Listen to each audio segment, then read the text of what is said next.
Hi guys, I'm here with Emily and Isabella. My name's Hannah, and we're going to be talking about the differences between the traditional family and the step parents and stepchild and just the child aspect of the family, and then God's redemption for the family as well. So, Emily, why don't you start us off with the traditional family? Yeah, so we can see that family is something that God ordained and planned from the very beginning of time. In fact, in Genesis 1:26 through 27, we see that God creates male and female in his image, and he gives them commandments to multiply and fill the earth, and then also to subdue and work the earth. We get more information about this same story in the second chapter of Genesis, Genesis 2:20 through 25.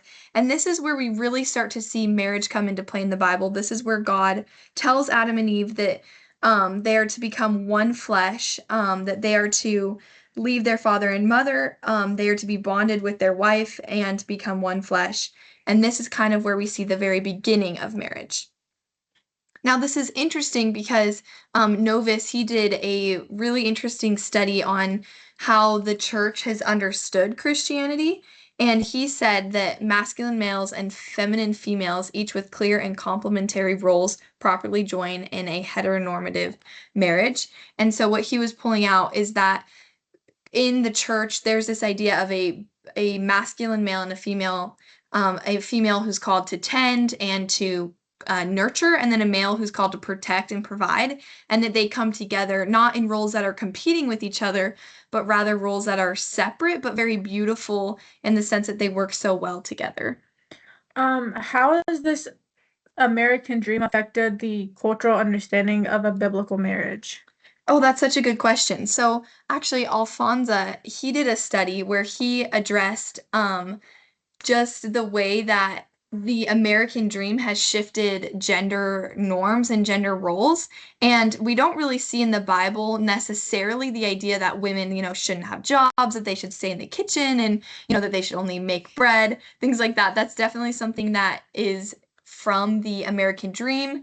And you can see that throughout American history that that's kind of a new idea. In fact, the Proverbs 31 woman actually is a woman who does work. But what we do see in the Bible is Ephesians 5:22 through 28. And this is where wives are clearly called to submit to their husbands, and their husbands are called to love their wives as much as Christ loved the church. And this is really a beautiful commandment because it bonds the husband and wife together. And as the wife is submitting to her husband, the husband is submitting to God.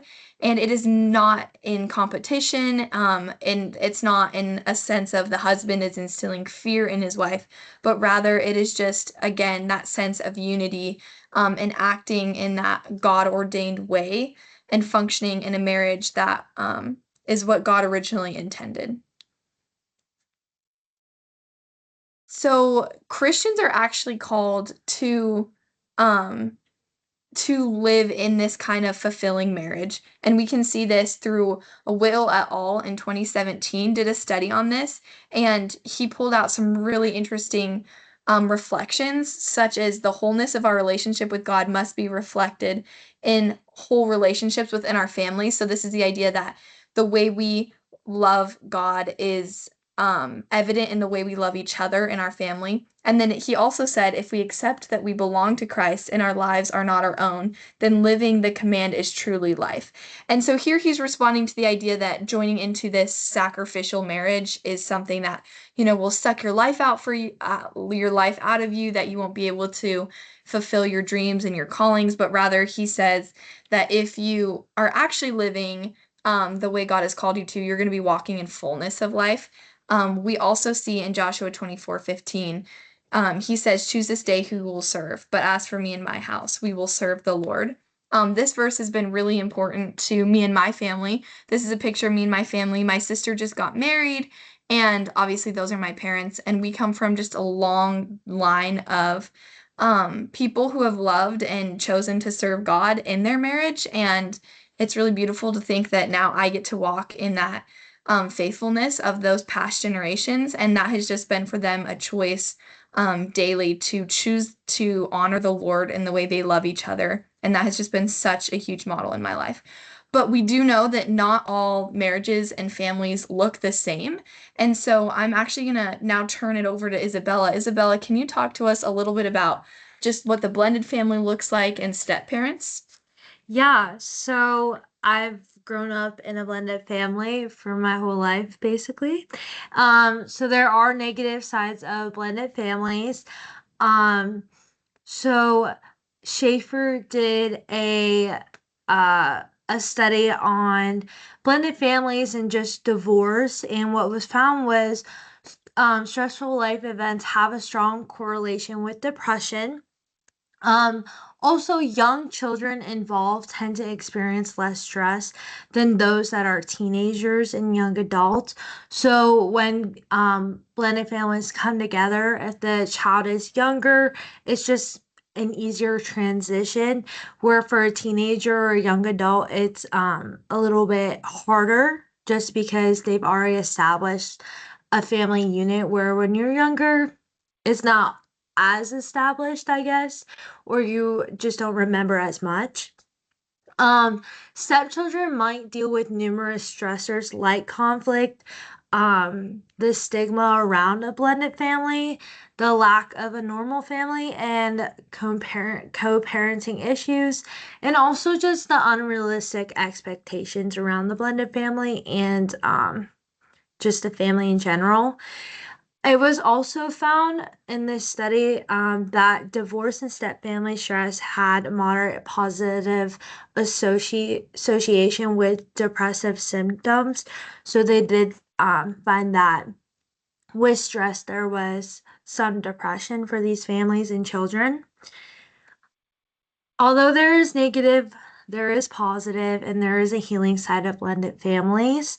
Waldron and others, they looked at resilience and forgiveness in a child and step parent relationship. Forgiveness can promote a relationship of resilience by giving the step parent, stepchild the space and flexibility to compromise during conflict, establish new rules, and set boundaries. Boundaries is huge for the step parent and child. I've learned that in my own personal life.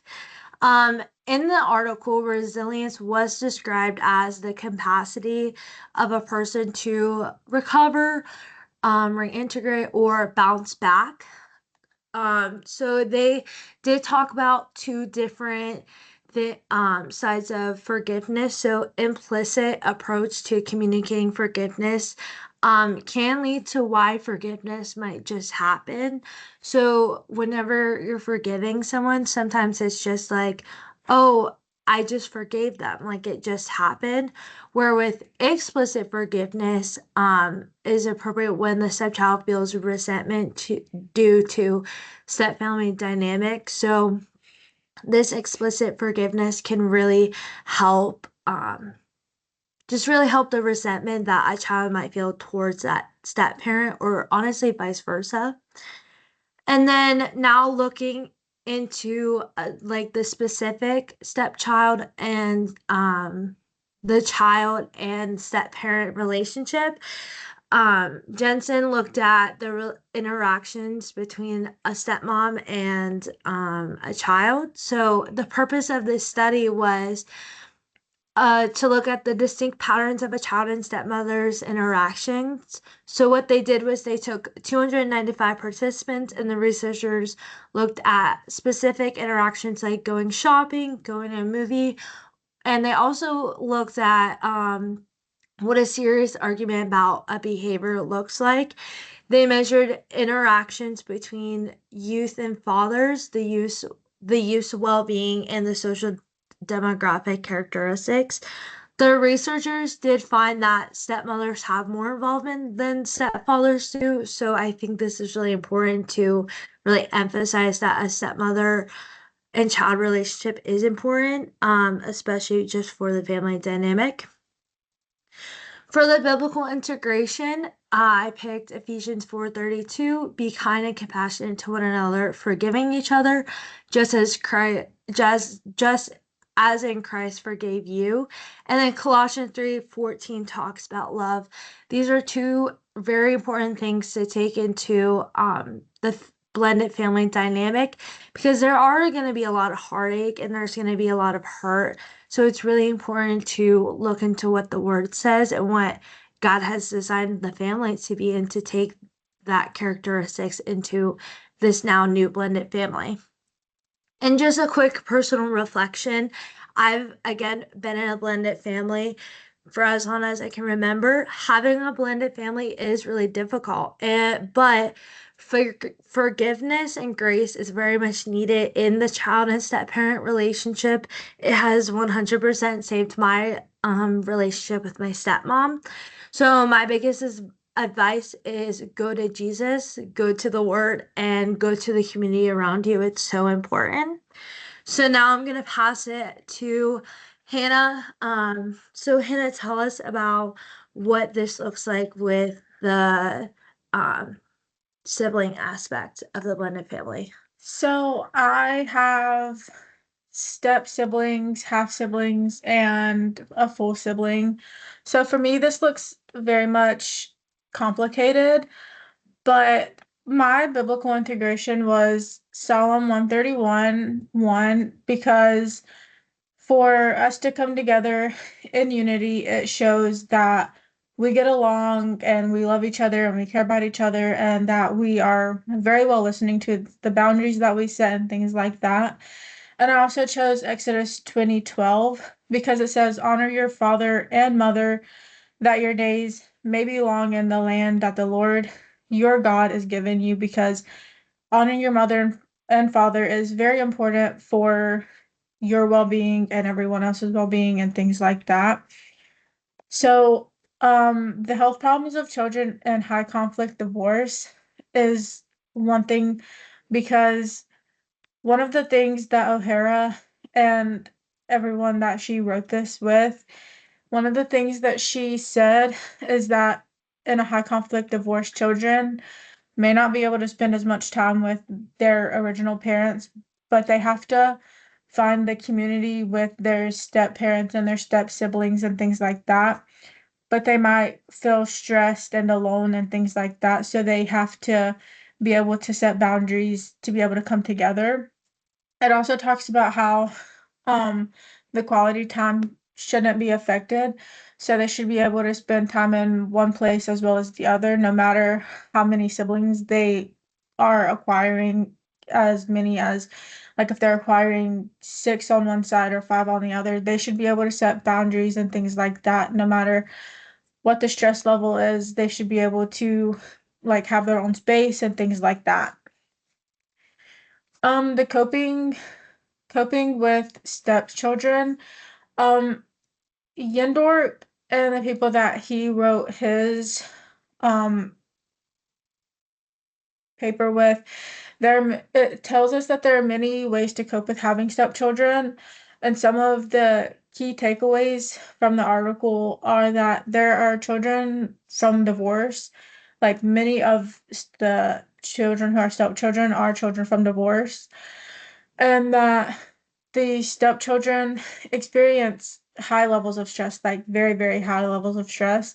But it tells us that they should be able to get help with their emotions, but they might not want to share them with you right away. So you have to give them the space to be able to like hold in those emotions, but also if they want to tell you, you should be able to say, hey, if you want to tell me these emotions, do it. So if you're the step parent or the step child or the original child, you should be able to say, hey, tell me these emotions when you're ready. So just be that person to say that with your child or your stepchild or just anyone in general. And then the time patterns for stepchildren in the article that Bisson and LePep wrote, it talks about how it's important, very important for children or stepchildren to know what is going on, especially if you're bringing someone new around them. And that it tells us that a new person or with children telling them about someone new that's coming into their life, it should be in a time-based manner so that because it's time-based, they know what's going on, they're being talked to.